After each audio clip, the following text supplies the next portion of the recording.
Guess what I'm making? If you said fairy home, you'd be right. And I accidentally broke this one. I was just walking with it and this wall came out of nowhere. Like, you haven't done something stupid like that? Anyways, I got this teapot for $5.49. And you know, we gotta shake it. Even though I'm pretty sure I would have scared all the spiders away when I broke it, but I'm checking anyway. And we're all good. Now I just gotta glue it back together. Oh yeah, look at that fit. Why is that super satisfying? So I have some trust issues with E6 Doves and glue. Don't worry, we're in couples therapy, but I still trust this clay way more than I do any kind of glue. So I'm just sculpting mushrooms around my crack. And I'm adding lights to this one because no fairy deserves to live in the dark. Oh yeah, look at these. They even twinkle. But these ugly wires are just not doing it for me. So I'm installing some plants. Wouldn't it be nice if you could cover your power lines with plants and it wouldn't be a fire hazard? I mean, I guess if your wires are buried, they're technically covered with plants, but you know what I mean. Anyways, I thought I'd make some fancy windows. So I got my Shrinky Dink paper out and I Shrinky Dinked some windows. And I colored just the back thinking it'd be a little pop of color when you turn the lights on. Because I love little secret things. I mean, if we're honest, I accidentally did it the first time. But we're just gonna pretend like I did it on purpose. Because I liked it. And then I'm just installing more vines. And the lack of circle windows is troubling. I know I have one circle window, but I need more than one. So instead of coloring this one, I'm just gonna put glass shards in it. And it'll be colorful when the light shines through.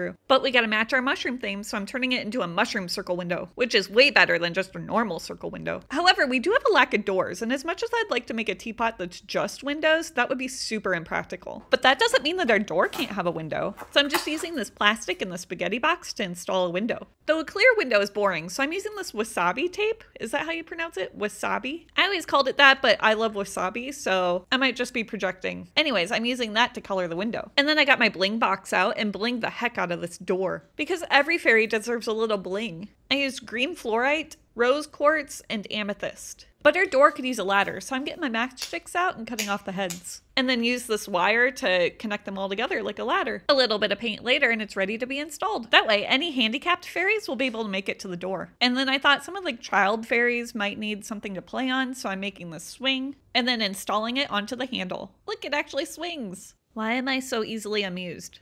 Anyway, so I thought maybe our fairies run a small business because, you know, they gotta make money too, or the fairy equivalent to money. So I installed their sign that says gems because, I mean, what else would fairies sell besides pixie dust? Or fairy dust. Wait, is there a difference between pixie dust and fairy dust? Are pixies and fairies the same thing? For some reason, I feel like pixies are trickier. Like they're the tricksters of the fairy pixie world, but I'm probably wrong. Anyways, let's check out these lights. Oh yeah, this teapot's lit. Oh wait, maybe gems are their money and they're bankers. Or maybe they're loan sharks.